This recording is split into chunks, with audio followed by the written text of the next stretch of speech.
gledalke, dragi gledalci, dober večer.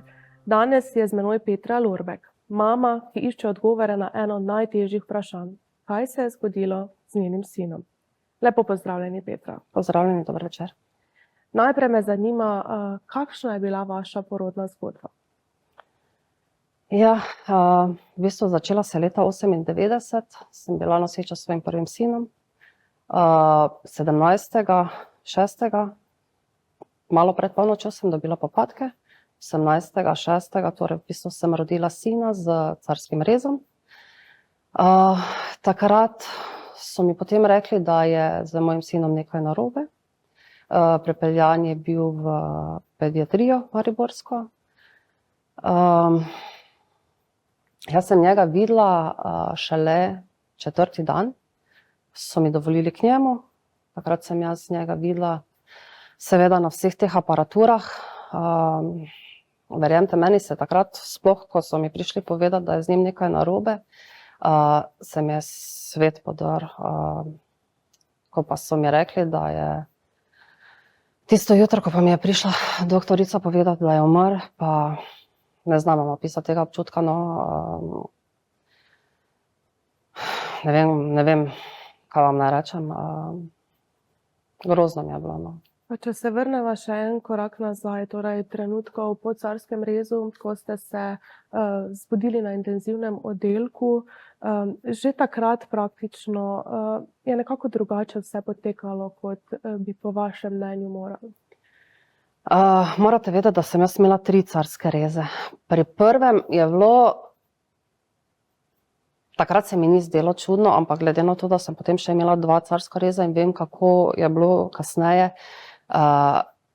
je bilo drugače. Je bilo, nihče se ni ukvarjal z mano, po resnici povedano, nisem se rabila takoj vstati. Zdaj ne vem, ali so od leta 98 do leta 2003 oziroma do 2008, ko sem potila potem 3.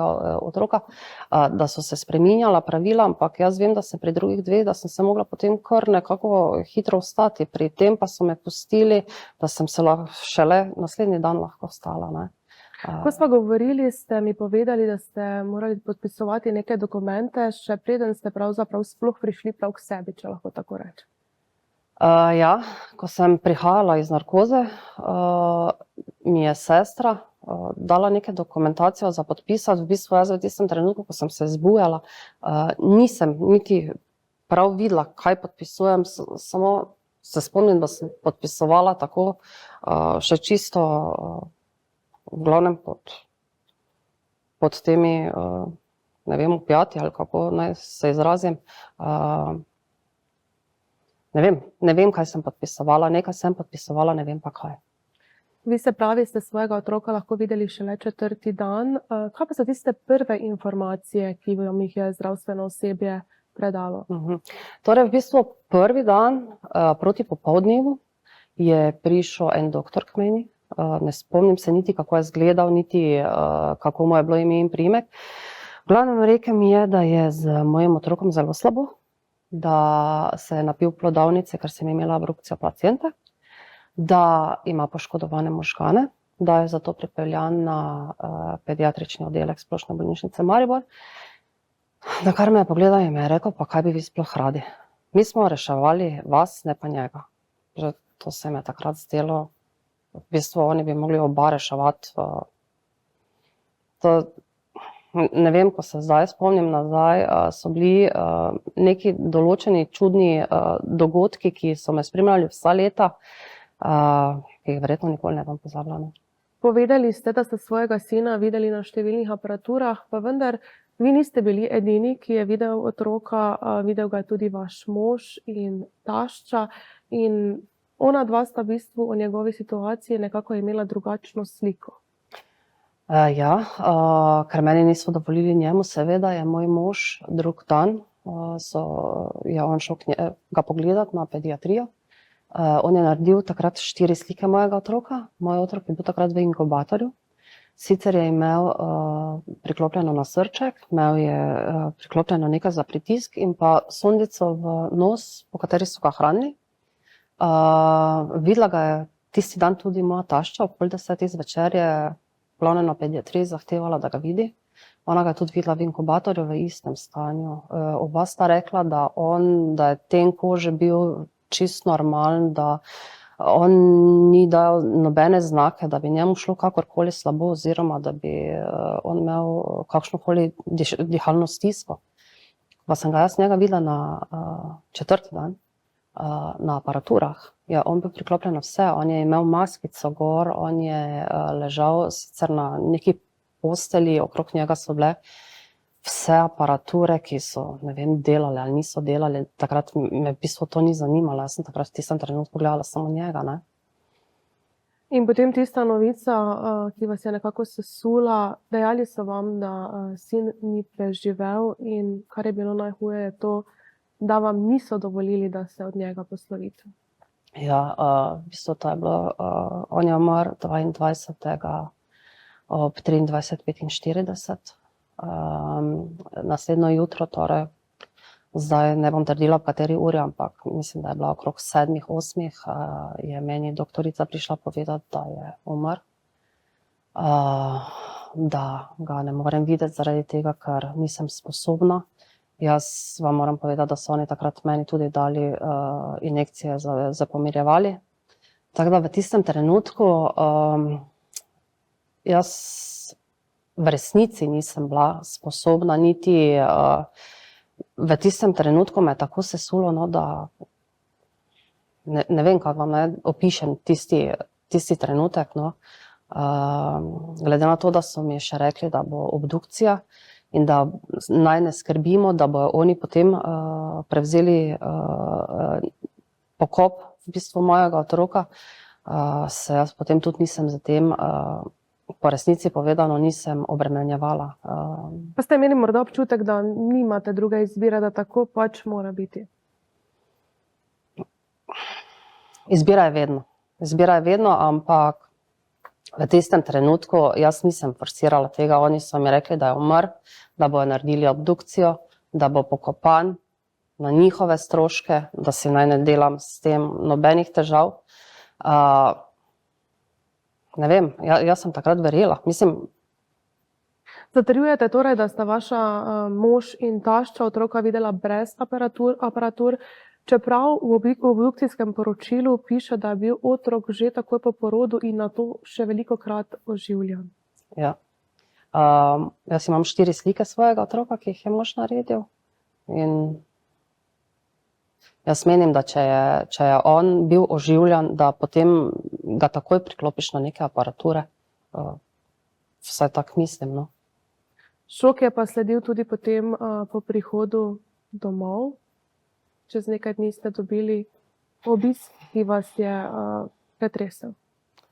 Ja, v bistvu to bilo drug dan za tistem, ko sem šla domov. Šla sem domov na lastno odgovornost. Je prišla k meni domov patronažna sestra. Ona je prišla po stopnišču, rekla je zdravo, jaz sem prišla, se predstavila seveda in je rekla, da je prišla pogledati mene in pa mojega otroka. Jaz v tistem trenutku sem spet začela jokati in sem rekla, moj otrok pa je umrl.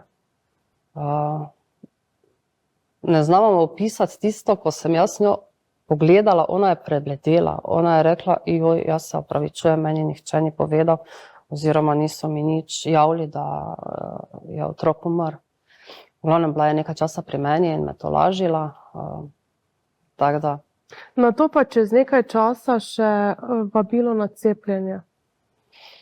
Ja, to pa je bilo kakšno malo manj kot leto zatem. Sem dobila vabilo na obvezno cepljenje otroka pri 1 letu, na katerem je tudi pisalo, da bom materialno in kazensko odgovarjala nekaj v tej smeri. In sem klicala takrat na cepilni center in sem jih povprašala, kako je mogoče, da sem dobila tole pač vabilo k cepljenju in je gospa na drugi strani na liniji mi je rekla, da oni niso ničesar dobili, kar bi nakazovalo, da je moj otrok umrl, ne? Ker pač mi oni verjetno ne bi tega poslali. Se pravi, on ni bil vpisan niti v mrliško knjigo? Za tistim sem ja šla Vse veste, kako je v življenju, lahko pride do pomote, človeška napaka je vedno lahko prisotna. Sem ja šla na upravno enoto v Maribor in sem zaprosila za mrliški lic svojega otroka. Gospa je rekla, da mi ga žal ne more izdati, ker ni vpisan.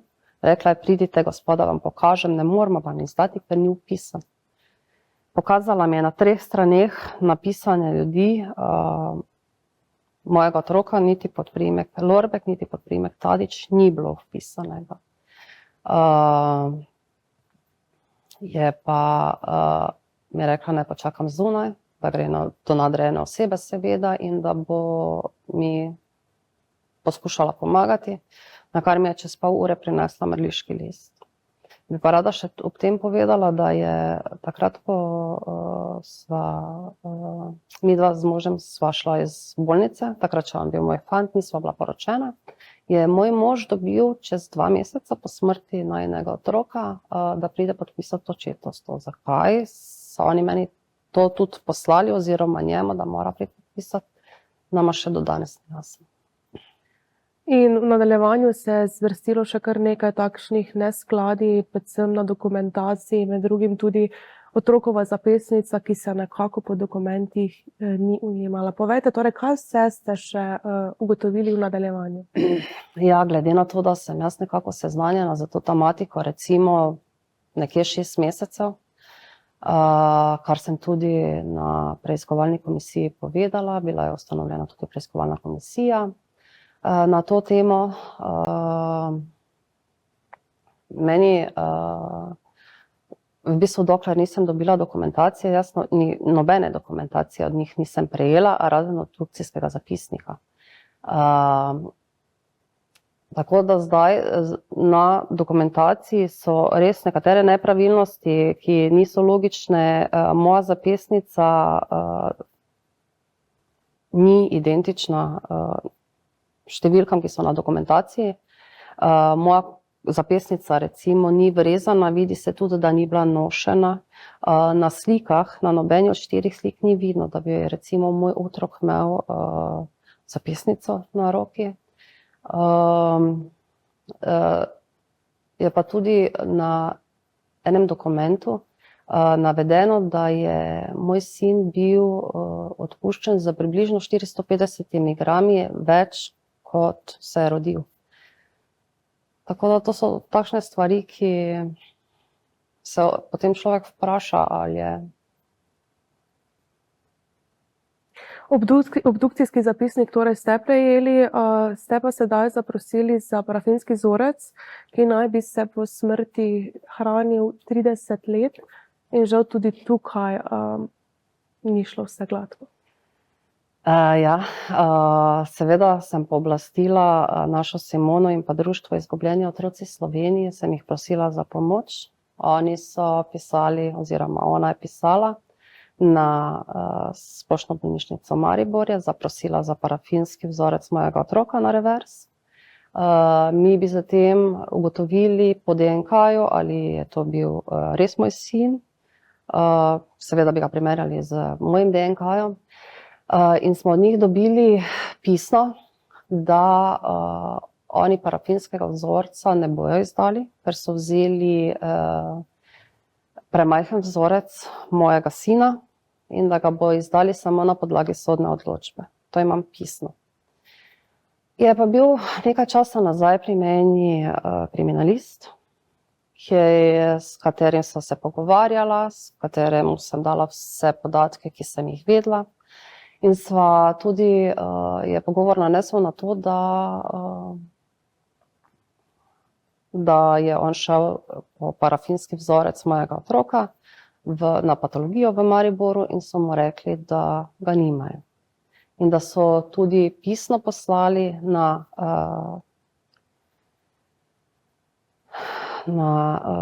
preiskovalno komisijo, da ga nimajo.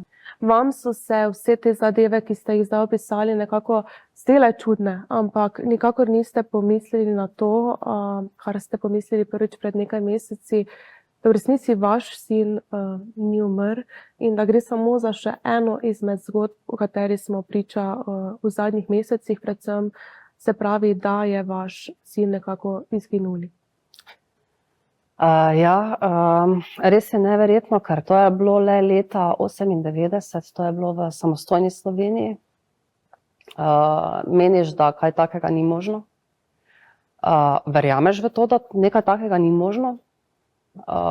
So pa potem stvari, ki kažejo na to, da se je to lahko dogajalo tudi leta 1998, da se je dogajalo še veliko kasneje, koliko slišimo zdaj po zadnjih podatkih iz nekdanje Jugoslavije. Glede na to, da sem se pa zdaj priključila društvu Izgubljeni otroci Slovenije, spoznala mamice, vse imamo isto zgodbo, vse smo imele, moram reči, nek občutek, da nekaj ni bilo v redu, nismo pa vedeli kaj. Mama čuti. Verjemite, mama čuti. Vi morate vedeti, poznam eno gospo, ki je stara, ki je letnik 59, ona čuti, da je njen dvojček živ. Rekla je sicer, da se ne bo spuščala zdaj v te stvari, ker ne ve točno, kako je bilo z njeno mamo, ampak ona čuti, da je njen dvojček živ. Mame čutimo. In vse imamo isto zgodbo, vse smo dobile v odgovor, da smo še mlade, da bomo še imele, da ne moramo videti, da nismo psihično sposobne, da nismo dovolj močne, da ga ne moramo pokopati, da bojo oni to uredili namesto nas. Potem pa dobiš po vseh teh letih dokumentacijo, ki smo jo začele mame seveda z pomočjo društva pridobivati, pa vidiš nepravilnosti, ki pri drugih mamah jih ni. Petra, kako je iskanje teh odgovorov vplivalo na vaše življenje? Verjemite, da mi je zelo težko. Nisem okej. Je pa seveda moram ostati močna, ne? Jaz še imam doma 2 otroka, mamo, moža. Odločili ste se torej, da boste storili vse, kar je v vaši moči, s pomočjo drugih mamic, da pridete do tistih odgovorov in najdete svojega sina. Kaj vse torej ste storili v zadnjih mesecih, da ste morda korak bližje temu odgovoru? Najprej seveda Društvo Izgubljeni otroci Slovenije z pomočjo Simone mi je v veliko pomoč. Druge mame so mi tudi v veliko pomoč, stojimo si ob strani. Moja družina mi stoji za mano. Sedaj preko medijev poskušamo mame nekako dobiti čim več odgovorov. Zdaj sama se ne poslužujem nekih spletnih komunikacij, razen Facebooka, na katerem pa res delim veliko stvari, tako da če kdo si želi, si lahko pogleda na mojem profilu, vse je javno, no.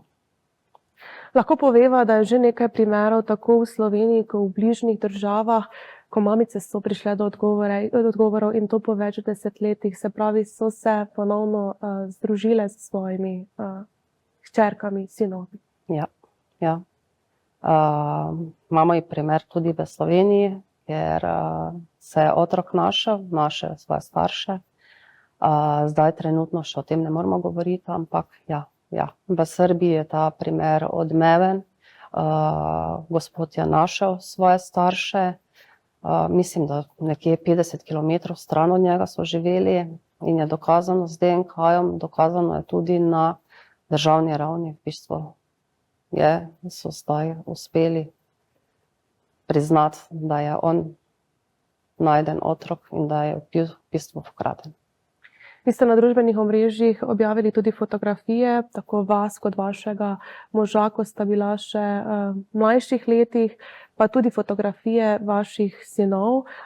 Pa mislim, da je čas, da na tem mestu pogledamo te fotografije.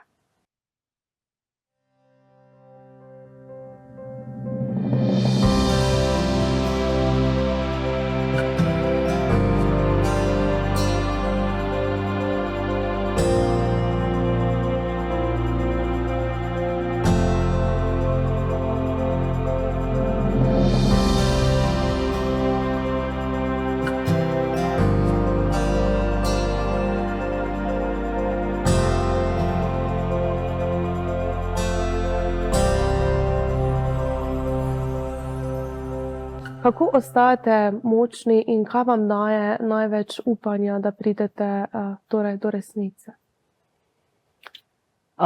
Menim, da smo zdaj mame s pomočjo preiskovalne komisije tako daleč, da bojo kmalu rezultati znani, da bomo izvedle resnico. Nam mamam je najbolj pomembno, da pride resnica na dan, da nam povedo, če so otroci umrli, kje so pokopani, mi samo to želimo vedeti. Če so pa živi, kje so, kje se nahajajo. Sedaj torej potekajo zaslišanja pred komisijo Državnega zbora. Tudi vi ste bili zaslišani, številne druge mamice, pa tudi zaposleni. Zanima me, če vse te mamice, ki imate torej podobno zgodbo, je enako zdravstveno osebje v tistem obdobju delovalo? Pri mamah iz Maribora večinoma so bili isti akterji oziroma isti zaposleni, ki so bili takrat. Morda še samo to, v vseh teh letih naleteli ste na številne nepravilnosti, ki so bile seveda povezane s tem, da ni bil vpis v mrliško knjigo in vse ostalo. Ste se vi obrnili torej na mariborsko porodnišnico, zahtevali kakšna pojasnila takrat, zakaj je prišlo do takšne in drugačne napake? Takrat pred leti zagotovo ne. Oni so mi rekli, da je umrl in bilo je pač dejstvo, da je on takrat umrl. Zdaj pa prihajajo vse te zgodbe na dan in potem se pa resnično človek vpraša, ali je to možno, da je bilo toliko zgodb identičnih, da pa je mogoče tudi kakšna druga stran, da resnično niso umrli takrat. Petra, kaj bi želeli sporočiti mamicam, ki so morda v isti situaciji kot vi in še iščejo odgovore? Jaz verjamem, da je mamic več, ko jih je trenutno prijavljenih pri društvu Izgubljeni otroci Slovenije, da nekatere mame se še v tem trenutku iščejo, da še vedno iščejo odgovore, da jim je še vedno samo čudno, kar se je dogajalo, da pa trenutno še niso zbrale tega poguma, da bi vse povprašale, poklicale našo Simono na društvo Izgubljeni otroci, ker to ne gre iz danes na jutri. To, kar moram povedati, ne pridobi se dokumentacija takoj. Zdaj, glede na to, da jaz takrat nisem dobila nobene dokumentacije iz bolnice in sem jo šele sedaj s pomočjo društva pridobila, je to kar nekaj časa trajalo, no. Iskreno vam želim, da najdete odgovore na vsa vprašanja. Najbolj pa vam želim, da bi vašega sina našli živega. Hvala. Hvala tudi vam, da ste bili ponovno v naši družbi. Vidimo se prihodnji četrtek, do takrat pa ostanite na BKTV.